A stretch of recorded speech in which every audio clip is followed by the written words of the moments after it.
Jersey ಹಾಕ್ಬಿಟ್ಟಿದ್ದೀರಾ? ಹೌದು, ನಾವು C S Dhoni fans. Yes, ಇವರು ಕೊಹ್ಲಿ RCB ಫ್ಯಾನ್ಸ್. ಕರ್ನಾಟಕ ನಮ್ಮ ಹಸ್ಬೆಂಡ್ ವೈಫ್. ಡಾಕ್ಟರು ನನ್ನ ಮಗ. Husband RCB fan, wife CSK fan. Dhoni ಮಗಳು CSK ಫ್ಯಾನು, ಮಗನು RCB fan. Kohli fan. RCB fan. ನನ್ನ ಮಗಳು ಹೇಳ್ತಿರ್ತಾಳೆ, ಇವಾಗಲೇ 5 ವರ್ಷ ಅವಳಿಗೆ. ಅವಳೇನಂತಾಳೆ ಅಂದರೆ, ಇದು ಮ್ಯಾಚ್ ನಡೀತಾ ಇರೋದು ಮೆಂಟಲಿ ಆ್ಯಂಡ್ ಫಿಸಿಕಲಿ. ಮೆಂಟಲಿ ಬಂದ್ಬಿಟ್ಟು ಧೋನಿ, ಫಿಸಿಕಲಿ ಬಂದ್ಬಿಟ್ಟು Virat Kohli. Family divided by on fan basis ಅಂತಾರಲ್ಲ, ಹಾಗಾಗ್ಬಿಟ್ಟಿದೆ ನಮ್ಮ ಕುಟುಂಬ. ಇಲ್ಲಿಂದ ಬಿಜಾಪುರದಿಂದ 600-650 ಕಿಲೋಮೀಟರ್ ದೂರದಿಂದ ಪ್ರಯಾಣ ಮಾಡಿ ಇಲ್ಲಿಗೆ ಬಂದಿದ್ದೀವಿ. ಬಿಜಾಪುರದಿಂದ ಬಂದಿದ್ದೀವಿ.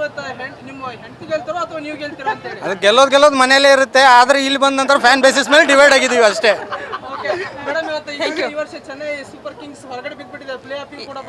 ಹೌದು, ಹಾಂ, ಇರಲಿ. ಬಟ್ ಇಷ್ಟು ಏನಂತಾರ, ಕಂಟಿನ್ಯೂಸ್ಲಿ ಒಂದು 4 to 5 ಮ್ಯಾಚಸ್ ಗೆದ್ದಿದಾರಲ್ಲ, ಇರಲಿ.